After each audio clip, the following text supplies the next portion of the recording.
오늘 이 새벽에도 하나님의 말씀이 우리의 영혼을 소생시켜 주시고 호흡할 수 있는 나를 허락하심을 믿는 시간이 되기를 바랍니다. 최근 들어서 건강의 적신호를 느끼면서 이러다가 정말 큰일 나겠다 하는 공포심에 눌린 시간들이 있었습니다. 가장 무서운 것은 다들 공감하시겠지만 우리의 겉은 멀쩡해 보여도 우리의 그 안은 망가져 있다는 것이 가장 무서운 법입니다.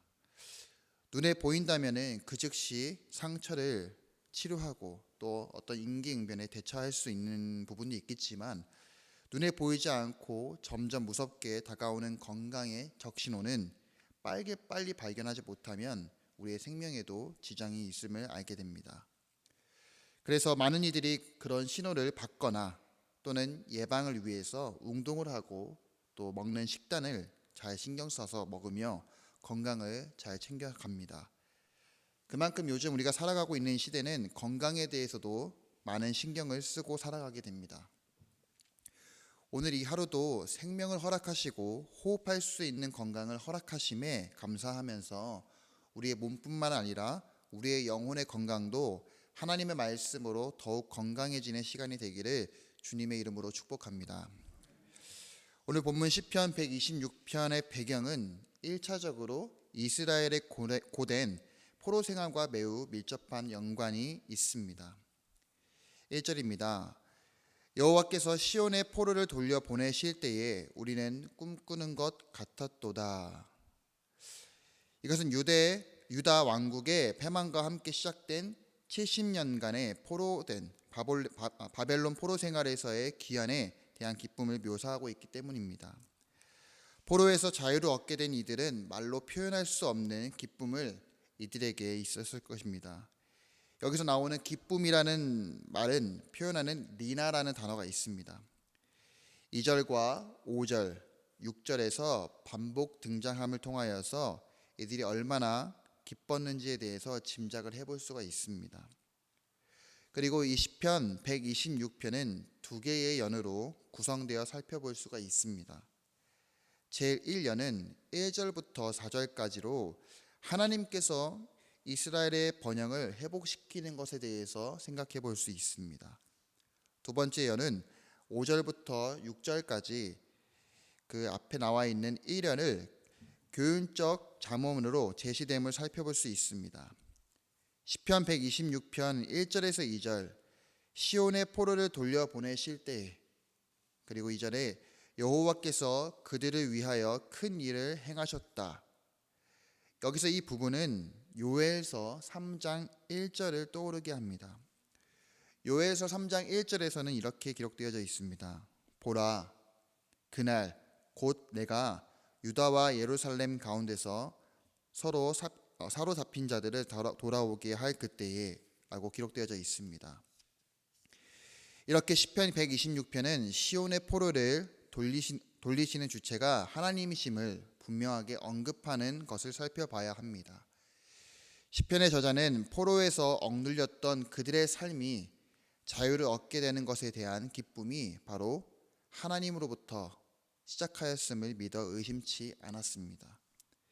이는 포로 귀환의 역사 한가운데서 하나님의 섭리의 손길이 있었기 때문입니다. 그 누구도 상상할 수 없었던 방법으로 하나님은 그들을 위해서 일을 행하셨습니다. 당시 페르시아 왕 고레스의 칙령에 의해서 시작된 포로 귀환으로 보일 수 있으나 그 왕의 마음을 움직이고 행하셨던 손길은 바로 하나님께서 하나님의 그 말씀을 이루시기 위해 고레스의 마음을 감동시켰던 것입니다. 성도 여러분, 우리의 삶의 문제가 우리를 억누른다 할지라도 또 우리 앞이 보이지 않고 어떤 답이 보이지 않는다고 할지라도 우리의 상식과 방법이 아닌 하나님의 방법으로 하나님의 뜻을 이루기 위하여 하나님은 우리의 삶을 이끌어 가심을 믿어 의심치 말기를 바랍니다. 막상 우리에게 이해할 수 없는 일들이 다가왔다고 해서 억울할 수도 있겠지만 그 모든 상황을 보고 계신 하나님께서 우리의 삶 속에서 피할 길을 준비해 주실 수도 있고, 아니면 우리의 믿음을 조금 더 연단시키시기 위해서 말도 안 되는 상황으로 몰아가시는 하나님의 손길도 있을 수도 있습니다. 구약의 믿음의 조상이었던 아브라함도 마찬가지였습니다. 그의 삶은 결코 평범하지는 않았습니다. 삶 속에서 어디로 내가 가야 할지 모르는 그의 인생에 지금의 우리의 시선으로 본다면 아브라함은 정말 답이 없는 인생이다. 어떻게 살아가려고 하지? 라고 말할 수가 있을 것 같습니다. 하지만 그 아브라함의 인생에는 여호와 하나님께서 함께 동행하셨던 삶이었습니다. 우리의 눈으로 볼 수 없는 그 믿음의 삶을 걸었던 아브라함은 그의 삶에 고난과 시련, 하나님께서 주신 시험도 있었습니다. 그 모든 순간순간마다 아브라함은 믿음으로 걸어갔던 삶이었기 때문에 하나님은 그의 인생에 복을 주시고 또 그가 좌로나 우로나 걸어가도 그의 삶이 형통한 삶으로 살아갈 수 있었던 것은 바로 하나님이 이끄셨기 때문입니다. 형통할 수 있었던 이유는 바로 복의 근원이 되신 하나님께서 그와 함께 하셨기 때문입니다. 그 함께 하심이 오늘도 우리 성도 모두에게 있기를 주님의 이름으로 축복합니다. 성도 여러분, 오늘 이 하루도 우리의 삶 속에서 하나님은 어떻게 우리를 이끌어 가실지는 그 누구도 모릅니다. 분명히 한 가지 분명한 것은 하나님께서는 우리를 사랑하신다는 것입니다. 그리고 사랑하는 자녀를 주님께서는 결코 포기하지 않으신다는 것입니다. 우리의 인생을 주님께 맡겨 드리시기를 바랍니다. 우리의 고난과 기쁨도 주님께 달려 있음을 우리가 고백했으면 좋겠습니다. 그때에 오늘 본문 시편 126편의 2절의 고백처럼 우리의 입에는 웃음이 가득하고 우리 혀에는 찬양이 찼었도다. 이렇게 고백되어질 줄 믿습니다. 그리고 기억합시다. 그날에 주셨던 때때마다 주셨던 하나님의 은혜를 매일매일 기억하면서 우리 마음속에 다시 한번 새겨드렸으면 좋겠습니다. 그런데 아이러니하게도 오늘 본문에는 이해하기 어려운 문장이 있습니다. 바로 4절입니다. 남방 시내들 같이. 여기서 남방의 의미는 무엇일까요? 이것을 이해하기 위해서는 이스라엘의 지리에 대해서 이해가 필요합니다. 4절에 나오는 이 남방이라는 지역은 일반적으로 헤브론의 남쪽을 가리키게 됩니다. 이곳은 매우 위험한 지역으로 알려져 있습니다. 사무엘상 30장을 보면은 다윗이 시글락에 없었을 때에 남방에 살고 있던 아말렉 족속이 나타나 약탈을 하는 장면이 나오게 되어집니다. 이것이 바로 전형적인 예가 되어집니다. 그래서 남방 지역에 거주하기 위해서는 정치 조직이 있어야 했습니다. 심지어 요즘 현대에서도 이스라엘 정부의 정착촌이 마련되기까지 영구적으로 거주하는 사람들이 없었습니다.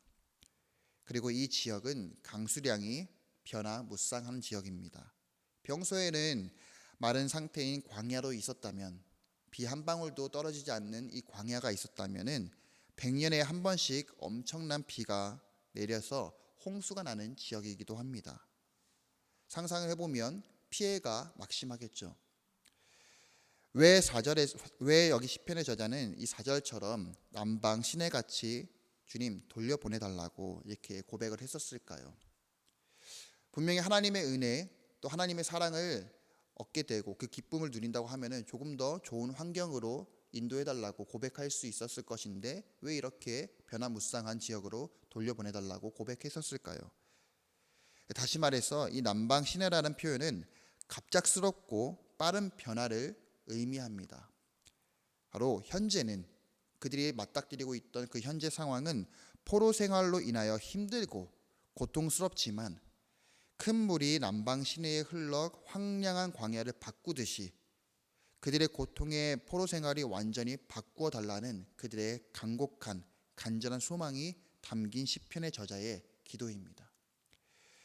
5절과 6절은 그래서 고통과 수고의 때에 하나님께서 그들을 남방 시내같이 돌리실 것이기에 비록 지금 현재 내가 울며 씨를 뿌리지라도 추수할 때의 풍성한 수확으로 기쁨을 충만하게 될 것을 하나님의 사람들에게는 소망이 있음을 알려주고 있는 것입니다.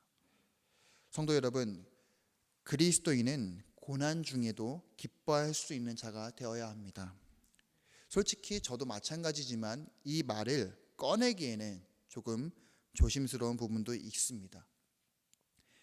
하지만 분명한 것은 고난 중에도 기쁨과 소망을 가질 수 있는 것은 바로 이미 주님께서 승리하셨기 때문입니다.